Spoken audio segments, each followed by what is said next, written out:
Plastic మనం ఎక్కడైనా భూమిలో పడేసామనుకోండి, ఎన్నాళ్ళకి కరుగుతుంది?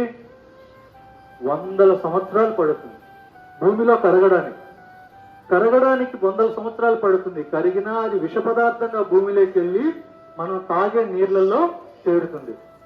మీకు మనం తాగే నీళ్లు ఈ భూమిలో ఎన్ని అడుగుల లోతులోంచి వస్తున్నాయో తెలుసా? ఐడియా ఉందా? 1000 అడుగులు.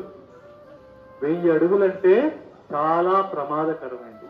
దాదాపు ఇప్పుడు సార్ వాళ్ళు, సార్ మీరు ఎన్ని అడుగుల్లో వ్యవసాయం చేశారు సార్? అప్పుడు 100 అడుగుల లోపు సార్ వాళ్ళు వ్యవసాయం చేశారు. మీ నాన్న వాళ్ళు మాక్సిమం అంటే 300 అడుగులు. ఇప్పుడు 1000 అడుగులు. మీరు అడగాలి మీ అమ్మా నాన్నని, 1000 అడుగుల లోతులోకి నీళ్లు వెళ్తున్నాయి, మీరేం చేస్తున్నారు? ఇది ప్రమాదమా కాదా మీకోసం? మీ అమ్మా నాన్న మీకోసం